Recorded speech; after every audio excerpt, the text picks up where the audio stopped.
Welcome to my presentation. First of all, I would like to introduce myself. My name is Miriam Lopez. I'm from Havana, Cuba, and I have the pleasure to be here with you at this wonderful university. I was invited to make a presentation, the topic that I would choose, and I chose this communicative language teaching maybe topic. I'm very glad to be here with you in Cuba, in my university, the University of Pedagogical Sciences of Havana. I'm the head of the English language department, and I'm here because I'm teaching English, precisely English, in the doctorate course of teachers here at this university. So I'm very glad to be teaching English here in the university in Camacho University. So that's me.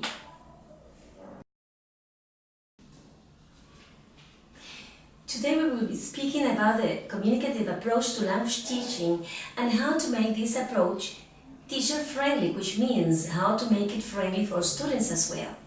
So in this presentation, we will be able to address some important issues and fundamentals that should be taken into consideration if we really want to implement the communicative approach to language learning properly to succeed in teaching our students. So when we speak about using the communicative approach teacher-friendly, we mean using this approach naturally, considering roles for learners and teachers, following methodological steps and the learning cycle, a sequence of steps that are supposed to be followed by the teacher in the classroom, not pushing students to speak fluently if they are not ready yet because we haven't got them ready for this, and combining accuracy and fluency wisely. So I will do my best to answer these questions that you have here on screen, and if we are able to find an answer to these questions that we have here, we will be addressing the communicative approach properly and helping our students. We will be helping our students to communicate using this approach. So we need to have the answer to questions like, what is a communicative lesson like? How should we plan our lessons so that they can be communicative? The second question is, what are the components of the communicative approach? What principles should we follow? What is communicative competence? And this concept is very important. I would say that it is the heart of the communicative approach. What role do learners and teachers play in a communicative lesson? So we need to address the role of teachers and learners in this communicative lesson. What methodological steps need to be followed? A sequence of steps of methodological fundamentals that we need to observe when we teach in a communicative classroom. How can I get my students to speak accurately and fluently? It means how to make them move from accuracy to fluency properly. First of all, we could say that there have been many definitions about the communicative approach, the communicative competence, which is the heart of the communicative approach. Communicative language teaching is generally regarded as an approach to language teaching by most authors. And there have been several definitions of communicative competence, like, for example, those provided by these authors here, Himes, Canel, Swain, Savignan, Richard and Rogers, Murcia and Richards. So let us now analyze how we should organize our classroom activities in the light of the communicative approach. We need to produce meaningful and real communication. We need to incite our students to produce meaningful and real communication through the different activities that we design. We need to put more emphasis on skills than systems.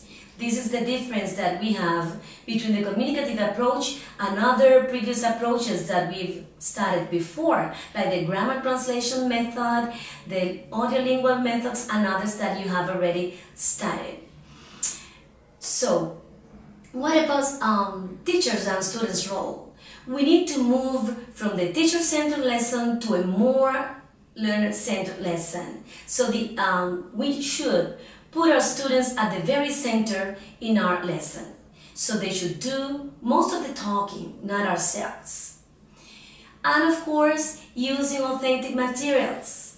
For example, the authentic materials that we all know that we should use if we really want to create an atmosphere in which we try to produce genuine communication. So, this is the definition of communicative competence that we embrace. Because it's very important to say at this point that we all teachers say that we embrace the communicative approach to language teaching, that we develop in our students communicative competence, but there is a question that I want to pose. Do we really work hard to develop communicative competence in our students? Do we follow the steps and the procedures and the principles that should be the fundamentals to develop communicative competence in our students? Now, if we take a look at this definition here, we will see the highlighted words. How do we define it? This is the way that we have defined communicative competence in our university, the University of Havana, where I teach.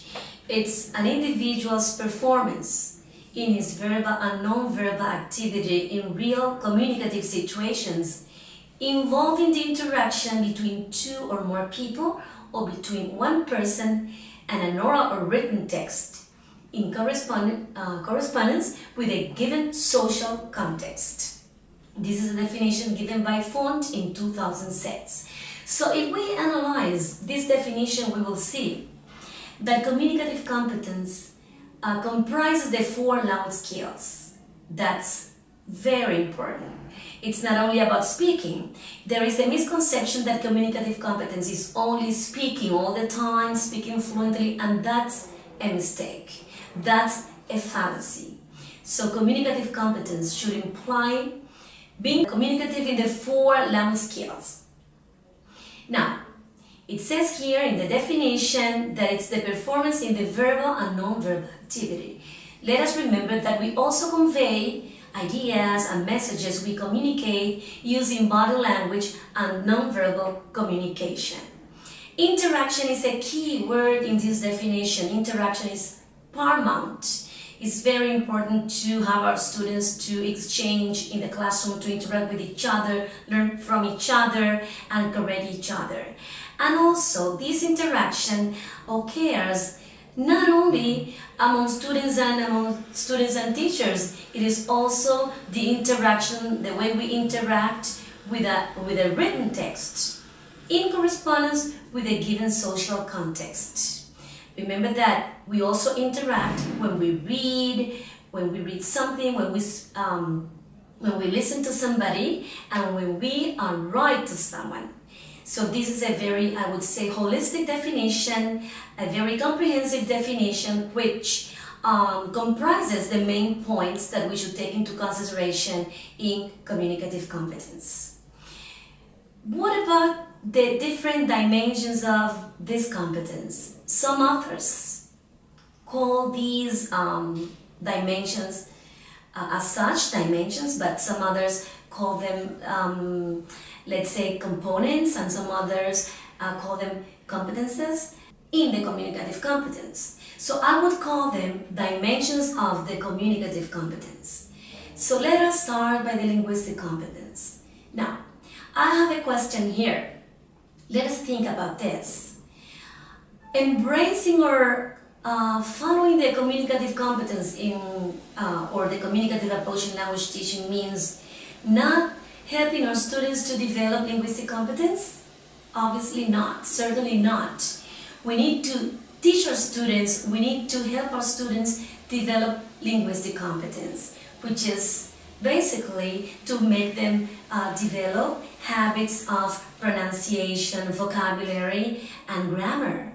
But the difference between this competence nowadays, in the light of the communicative approach, and the previous approaches before this communicative approach to language teaching, which started in the 70s, is that this is not the only competence which is going to be the target of developing students' language command. But of course, it is very important. Just think about it. How can we develop language competence, or how can we develop command of the language if we are not able to use the grammar rules properly, or if we are not able to use the right words when we want to express something, or if we do not know when to stress a word in a sentence, or when to pronounce, how to pronounce a word. So we need to teach our students the basic aspects of language. So this linguistic competence is not overlooked, or should not be overlooked in the communicative approach to language teaching. Only that, unlike the other approaches, it's not the center of attention. Let us remember here that it is very important to consider when we teach a language that we need to combine form, okay, or function first, meaning, and what is the form of the language forms that help us express this purpose we have in the language that we can call function exponents of language. Well, going back to the linguistic competence, just think about it, okay? Now, how do we approach it now in the light of the communicative approach? For example, if we want to teach the present perfect tense, we should not start our lesson by saying to the students, today we are going to teach the present perfect tense. Instead of starting the lesson by saying this, I suggest that we should say, today we are going to learn a new communicative function which will help us express how to speak about our experiences, how to speak about our life experiences in language learning, or how to speak about experiences in general. So I'm definitely speaking about the present perfect tense, but I start by explaining the function that the students are going to learn, okay? Now, then we are going to, for instance, speak about how it is formed. We should not start by the form, but by the function. Then here we start by explaining that it is formed by using the verbs has or have, and then the verb in past participle. And this is the way we have to approach this. And then we can speak about the meaning. When do we use it? The meaning is the meaning different from Spanish, when we want to express, for example, vivo aquí desde hace 15 años. So this is really troublesome for some Spanish speakers, because in Spanish we say, for example, vivo aquí desde hace 20 años. So students tend to say, I live here for 20 years, and this is wrong, because this is the way we say it in Spanish, but in English we express it differently. So we say, I have lived here for 20 years. So this is the meaning, and we have to explain here that this is an action that began in the past, continues in the present, and will probably go on in the future. So it's important to combine all these three aspects: function, form, and meaning. Now, what about the sociolinguistic competence? So let us refer to sociolinguistic competence. This is the social use of language, and it depends on who we are talking to.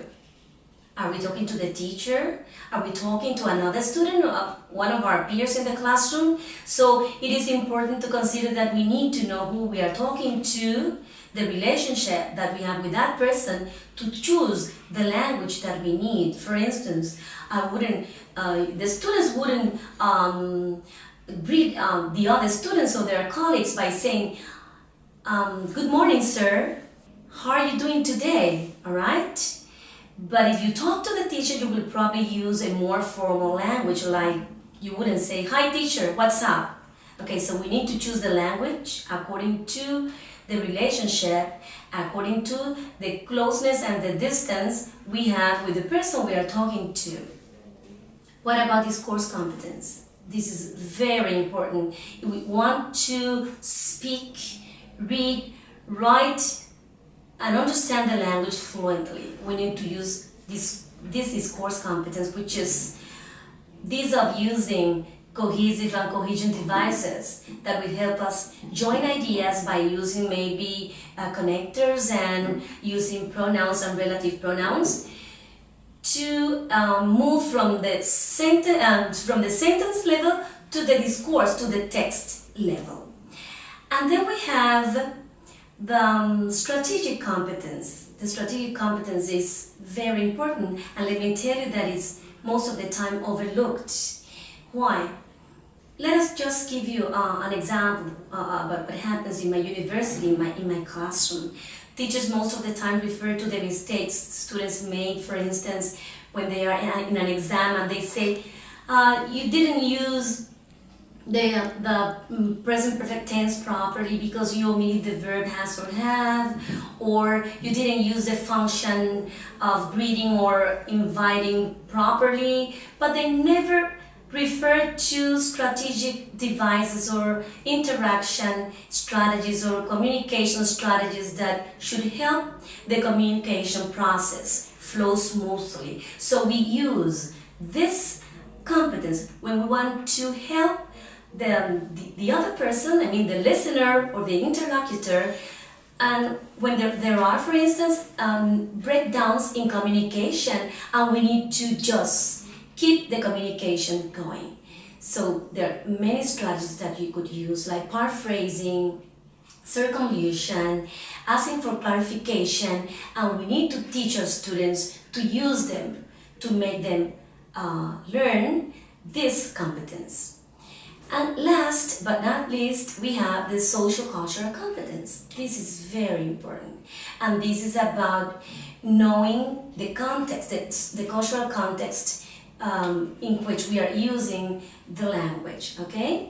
So we need to be careful about maybe body language that is acceptable in some cultures but is not acceptable in some other cultures. Proximity, for instance. We Cuban people are very used to speaking to people and we are very close to the person we are talking to, but in other cultures it's probably not accepted or it's not polite. So this is about all the communicative competence dimensions, and we need to teach them all. Otherwise, we are not embracing the communicative approach to language teaching. Now, as in any learning process, we need to follow principles that are fundamentals to follow a certain sequence and logics in our classrooms. So, in the light of the communicative approach to language teaching, we need to observe these principles. Authentic materials are used. We should take authentic materials to our classrooms, like for instance, brochures,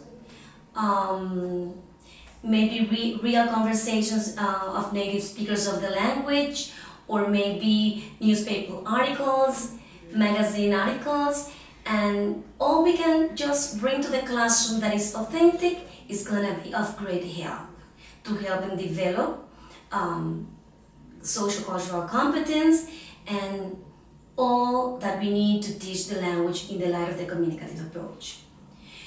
One function can have many different forms. This is another important principle. What does it mean? It means that we can express one function by using different language forms. And I want to give you an example. When we use the function of inviting people, we may say to the other person we are inviting, we may say, why don't we go to the cinema? There is a very interesting film on. Or maybe we say, let's go to the cinema. Would you like to go to the cinema with me? It's my treat. So as you can see, I have used 3 different ways or 3 different forms to express the communicative function of inviting someone. Students need to learn cohesion and coherence, and this is related to the discourse competence. They need to learn cohesion and coherence devices so that they learn the discourse competence in the language. What about errors? This is a very controversial issue, and this is complicated, okay? This is very complicated. We need to understand that errors are tolerated to a certain extent. It must take place, this correction must take place depending on what stage of the learning cycle is underway, or in which stage of the lesson we are. It is very important. We don't need to correct all the mistakes.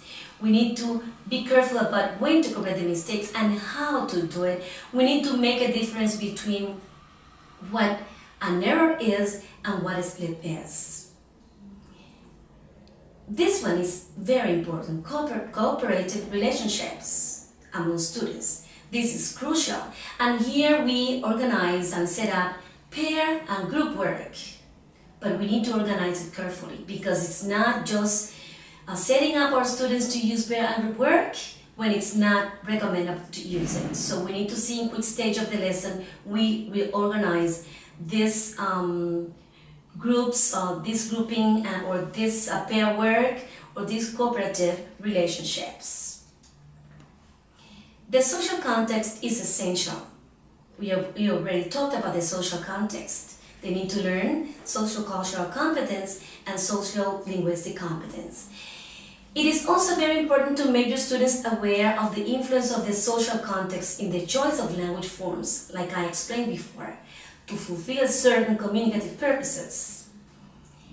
And it is also very important to determine, to identify the role of the teacher and the role of the student. The teacher, in the light of the communicative approach, should be a facilitator, not the center, not the language, the classroom center. The teacher is not gonna be talking all the time. We need to accomplish a learner-centered lesson, which is at the heart of the communicative approach as well. This is a very important principle. What about problem solving? If we embrace problem solving as a process, using problem solving situations and procedures like simulations and problem solving activities, role plays, for instance, we will not only enhance knowledge acquisition and skill development, we will also help our students develop logical thinking. So they must go hand in hand, developing communicative competence and developing logical thinking.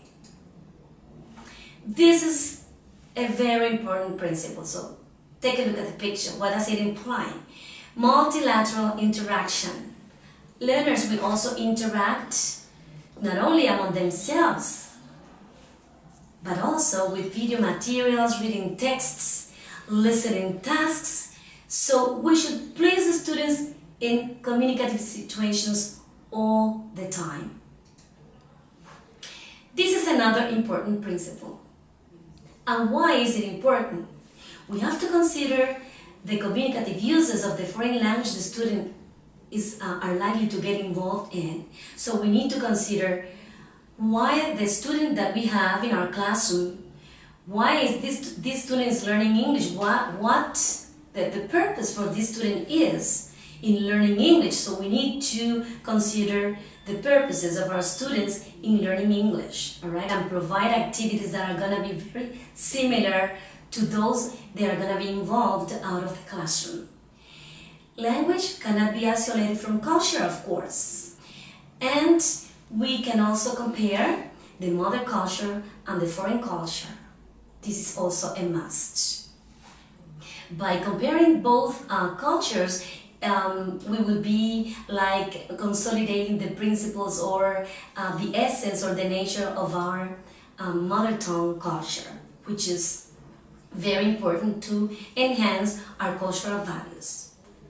So to conclude, we can say that if you have found answers to the questions that we posed at the very beginning, like those that we have here, what is a communicative lesson like?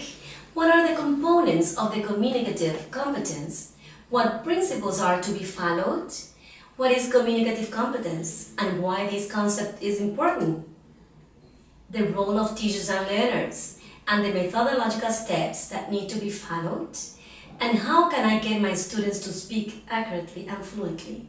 So, If you were able to get an answer or to find an answer to these questions, hopefully you have some important fundamentals, some important theoretical frameworks to consider the communicative approach to language teaching and the way in which we can use it to make it teacher friendly.